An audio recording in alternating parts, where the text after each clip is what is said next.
A theory can mean a guess or a suggested explanation. Some say evolution isn't real and that it's just a theory. A theory in science is a body of explanations that are thoroughly tested and verified or set up observations about the natural world. Scientists have a theory of the atom and a theory of gravity, each describing known facts about the world. The theory of evolution, in the same way, describes facts about the living world. Evolution isn't just a theory, it's real and there's evidence to support it. Evolution is a process of adaptation through mutation, and this allows more desirable traits to be passed to the next generation. It's also a process by which one species gives rise to another.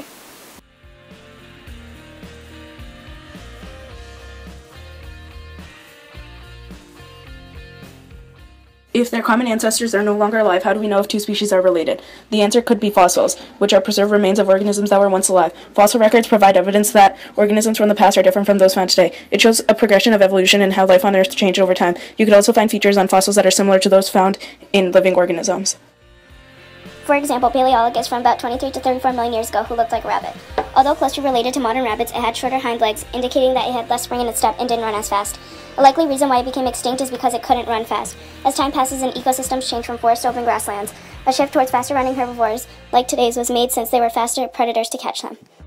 You can see a similarity between the femur of Neurologus rex, a giant rabbit that lived 3 to 5 million years ago, and a European hare femur of today. The similarities of extinct and living organisms show that they descended from a common ancestor, or that the living organism had descended from the extinct one, and how bones were adapted or changed over time to suit new species. Biogeography is the distribution of species across the world. If evolution wasn't real and species were unchanging, you would expect to find the same species in areas of the world that have similar environmental conditions. However, if evolution is real, you expect to find modern species close to where their ancestors were, despite similar environmental conditions. When comparing the distribution of living organisms today, or those that lived in the past from fossils, a pattern could be seen that shows the relationship between the two. These maps here show fossil occurrences of rabbits, hares, and picos. You can see that fossils of lagomorphs were found almost on all the continents.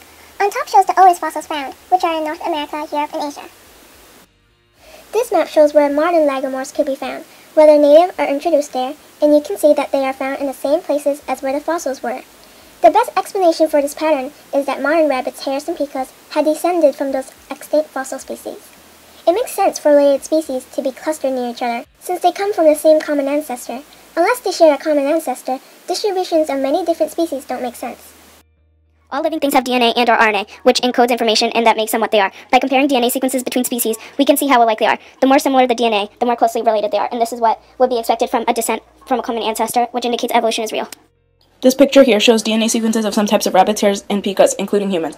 The more colors there are in common for each column, the more similar the DNA, and a change in the color would make them less related. This makes sense for these changes in color since, as time passes, there's more time for mutations to occur, which leads to new species being formed. Using the DNA sequences this cladogram was made, you could see how distantly related humans are to the lagomorphs, and that rabbits and hares are more closely related compared to the picos.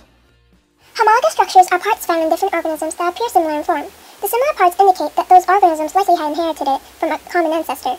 If you compare skulls of rabbits, hares, and picos, you find how very similar they are, like with their teeth or incisors. When comparing those skulls with a human, you can see many differences. Analogous structures are parts in different organisms that have the same function, but look different.